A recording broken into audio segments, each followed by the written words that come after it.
2025 में एक और भी पार्टी है जिसकी हनक धमक चमक शायद सूबे की राजधानी पटना से लेकर देश की राजधानी दिल्ली तक सुना जा रहा है।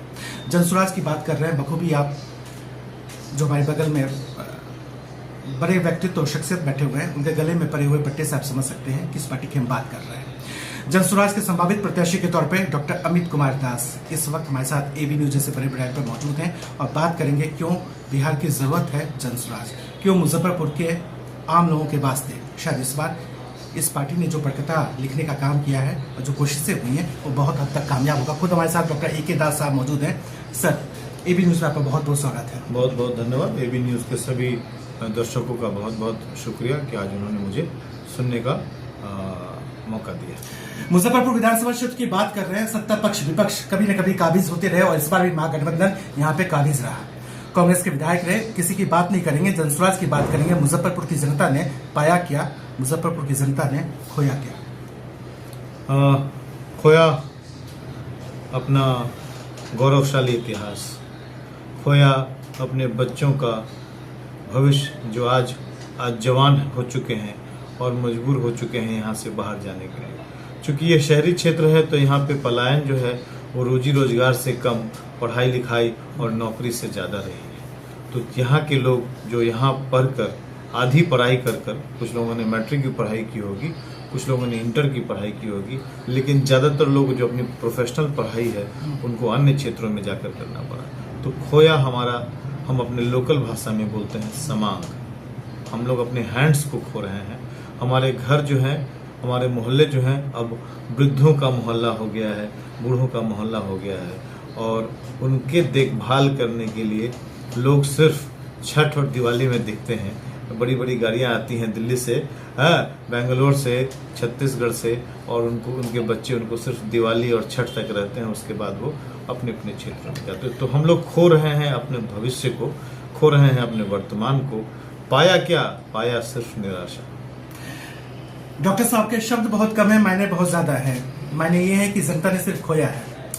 जज्बाती होकर तमाम बातें बता रहे हैं डॉक्टर साहब, लेकिन इनका कहना यह भी है कि खोया है जनता ने बुनियादी चीजों पे, रोड की व्यवस्था को खोया है। स्वास्थ्य की व्यवस्थाएं करें हॉस्पिटल्स में, वहां पे जनता की जो बुनियादी चीजें हासिल होनी चाहिए वो शायद मैसर नहीं हो पाया। डॉक्टर साहब ये भी कहना चाह रहे हैं। पीके के कई इंटरव्यू को हमने किया है और वो लगातार युवाओं की बात करते हैं, पलायन, रोजगार, भ्रष्टाचार की बात करते हैं। डॉक्टर साहब खुद युवा है और मुजफ्फरपुर में भारी तादाद में युवा इस बार वोट करेंगे, शायद वो निर्णायक भूमिका में होंगे। युवाओं के लिए समस्या सबसे बड़ी डॉक्टर साहब क्या देखते हैं, पलायन, रोजगार या भ्रष्टाचार? हाँ, तीनों। हमारे जो युवा वर्ग हैं वो रोजी रोजगार की कमी से लोग यहाँ से बाहर जा रहे हैं। जो यहाँ रह गए हैं वो यहाँ के जिल्लत भरी जिंदगी को जीने को मजबूर हो रहे हैं। नौकरी मिलती नहीं है तो कोई रेस्टोरेंट में बैरे का काम कर रहा होता है, कोई होटल में सफाई कर्मी की काम कर रहा होता है, कोई दुकान में सेल्समैन का काम कर रहा होता है और ये सब अनऑर्गेनाइज्ड सेक्टर है जिससे इनकी जवानी का काम हो रहा है, बुढ़ापे का देखभाल करने की व्यवस्था नहीं। चूंकि डॉक्टर साहब आप युवा हैं और आप लोगों का जो मैनिफेस्टो है वहां पे युवाओं की बात होती है, राज्य में रोजगार लगाने की बात होती है, भ्रष्टाचार पे लगाम लगाने की बात होती है और युवाओं के पलायन रोकने की बात होती है। एक युवा के तौर पर क्या सोचते हैं तीनों में? सबसे पहला जनता ने मौका दिया ए.के. दास साहब को, पहला लगाम किस पे लगाएंगे इन तीनों में? व्यक्तिगत रूप से आप सिर्फ भ्रष्टाचार पर अपने कार्य क्षेत्र में आप तुरंत लगाम लगा सकते हैं, लेकिन आप सरकार बनाते हैं तो आप रोजगार के अवसर कराते हैं, रोजगार के अवसर मुहैया कराते हैं और शिक्षा की व्यवस्था को ठीक करते हैं। तो व्यक्तिगत रूप से सबसे पहला अटैक जो है वो भ्रष्टाचार पर ही होना है और सरकार बनती है तो हम शिक्षा की व्यवस्था की आधारभूत संरचनाओं में बदलाव करना चाहेंगे और स्वास्थ्य सेवाओं को सब घर तक पहुंचाने का हम लोगों ने बीड़ा उठाया है और उसको हम पूरा करेंगे भी। उसका रोड मैप हमारे पास पहले से तैयार है। चूंकि मुजफ्फरपुर इलाके की बात कर रहे हैं एबी न्यूज पे, बिना महिलाओं की बात किए शायद इंटरव्यू खत्म करना अच्छा भी नहीं होगा। महिलाएं भारी संख्या में वोट करेंगी और एम्पावरमेंट को लेकर तमाम तरीके के सवाल उठते हैं।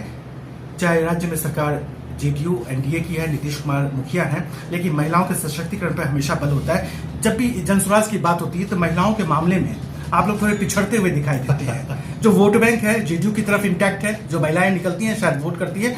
हजारों बूथ सेंटर पे हमने देखा भी है। रोड मैप महिलाओं के वास्ते भी क्या होगा, रोड मैप महिलाओं के लिए क्या होगा, सशक्तिकरण की बात होगी तो मुजफ्फरपुर में महिलाएं अपने पैरों पे खड़ी होंगी। बिल्कुल होगी। हम लोग तो स्पष्ट रूप से कह रहे हैं कि जिन महिलाओं को घर में रहकर ही रोजी रोजगार करनी है, हम उनको सस्ते दर पर ऋण मुहैया कराने का कसम खा चुके हैं। हम लोग उनके लिए परिवार लाभ कार्ड चालू कर चुके हैं। जो जिन महिलाओं को घर में अचार बनाने का कुटीर उद्योग लगाना है, सिलाई मशीन से बहुत तरह का झोला या कोई और व्यवस्था करना है, वो कर सकते हैं। पापड़ उद्योग हमारे यहाँ बहुत प्रचलित है, लहठी उद्योग बहुत प्रचलित है। जिन महिलाओं को जिन उद्योगों में मदद चाहिए, आर्थिक मदद करने के लिए हमारी सरकार कटिबद्ध है। उसके लिए हम लोग वादा भी कर रहे हैं कि तो आपकी नहीं है। नहीं सर, जब हमारी सरकार बनेगी तो हम उसके लिए पहले से संकल्पित है। आपने कहा हम पिछड़ रहे हैं, बिल्कुल ही नहीं पिछड़ रहे हैं। हम बहुत ही मजबूती से अपनी बातों को रख रहे हैं और लोगों को उनका लाभ पहुंचाने की व्यवस्था अभी से कर रहे हैं। सरकार बनेगी तो उनके हाथ में विद इन अ मंथ, 1 महीने के अंदर वो लाभ पहुंचना शुरू हो जाएगा। तो देखिए, रोड मैप तो पहले से तैयार है। हम वादे नहीं करते, हम जमीनी हकीकत को समझते हुए उन वादों को पहले से पूरा करने का रोड मैप लेकर आते हैं। हम सिर्फ हवा में बात नहीं करते। आप मुजफ्फरपुर की बात करेंगे तो हम समझते हैं कि महिला की सुरक्षा जो है इस क्षेत्र में सबसे बड़ा सवाल है। हमारी एक छोटी बच्ची का गैंग रेप जैसा नृशंस घटना हो जाती है मुजफ्फरपुर के गांव में। हमारा ये मुजफ्फरपुर है जहां स्वाधार कांड का बालिका कांड हुआ।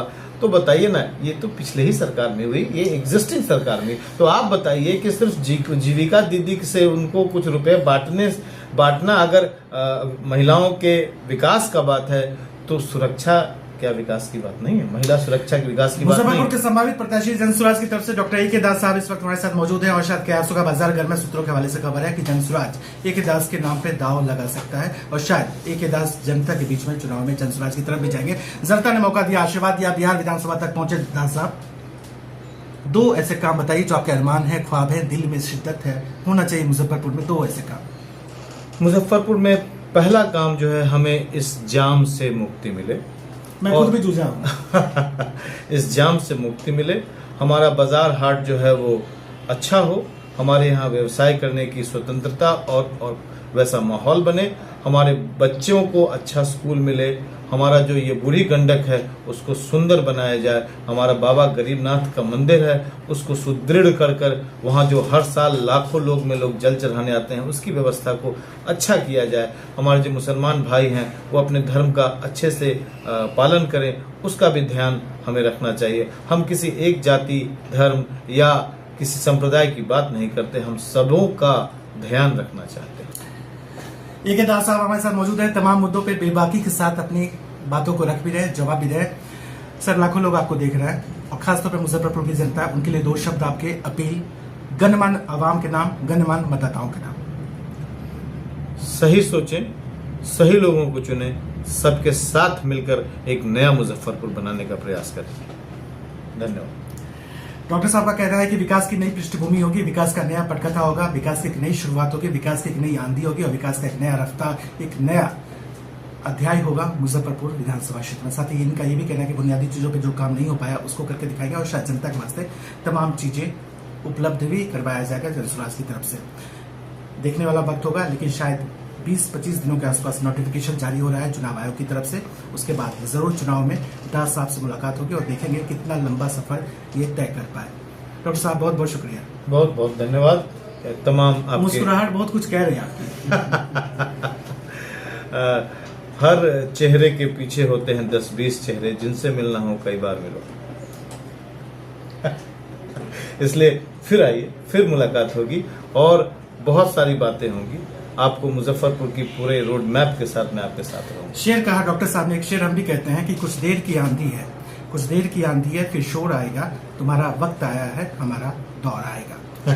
डॉक्टर साहब, आप तो डॉक्टर हैं, नब्ज पकड़ने में माहिर हैं, विपक्षी बड़े परेशान हैं। हाँ, होना भी चाहिए।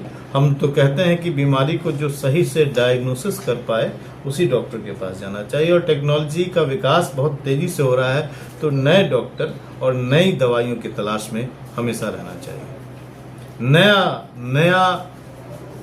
नई दवाई, मजबूत दवाई अच्छी दवाई का उपयोग करें। 17वीं विधानसभा खत्म हो चुका है, 18वीं विधानसभा में शायद प्रवेश करेंगे ए के दास साहब, और हर विधानसभा में हमने देखा कहीं कहीं डॉक्टर शामिल होते हैं।